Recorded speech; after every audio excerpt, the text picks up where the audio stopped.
En France, des églises, il y en a un peu partout, dans les villes, dans les villages. Elles sont les témoins directs des racines judéo-chrétiennes de la France. Certaines sont banales, d'autres sont belles, et puis il y en a des magnifiques.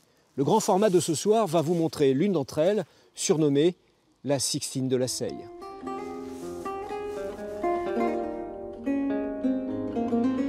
Il est des lieux et des monuments connus de tous.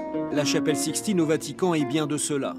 Ici, le pape se fait élire par les cardinaux réunis en conclave et les fresques de Michel-Ange ont ajouté à la gloire du lieu, tout en contribuant à sa renommée.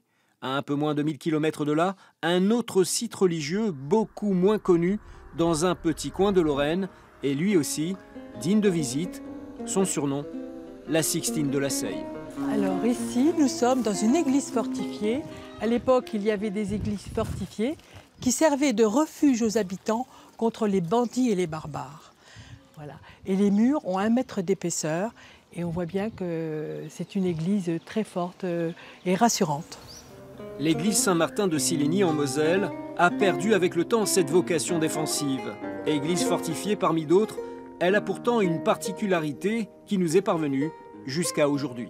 Entrons dans cette charmante église pleine de couleurs, avec des décors médiévaux, des couleurs qui ont été faites avec des liants naturels à base d'ocre, de cinabre, pour que la couleur puisse rester dans les murs.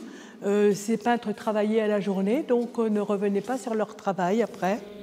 C'est en 1845 que ces peintures religieuses du XVIe siècle furent découvertes accidentellement pendant des travaux.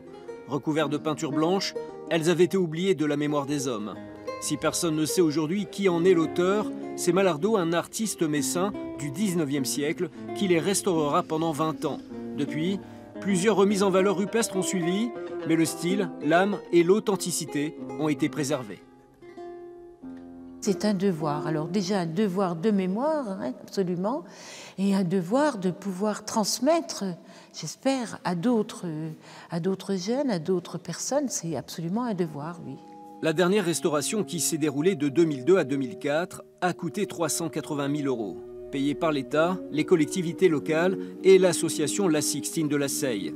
Un travail et un effort que le prêtre qui officie dans ce lieu apprécie grandement. C'est vrai que le contexte de peinture nous touche toujours et notre cœur reste toujours plus ouvert peut-être à ce moment-là dans les célébrations, et y compris les fidèles quand ils communient aussi avec cet art de peinture, ils auront peut-être plus de facilité d'entrer dans la foi aussi avec ce Dieu que nous célébrons au cours de nos Eucharisties.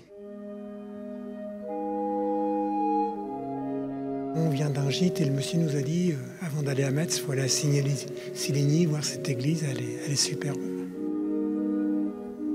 C'est magnifique, hein. Puis s'il ne nous l'avait pas dit, on n'en parle nulle part de ça, donc c'est surprenant.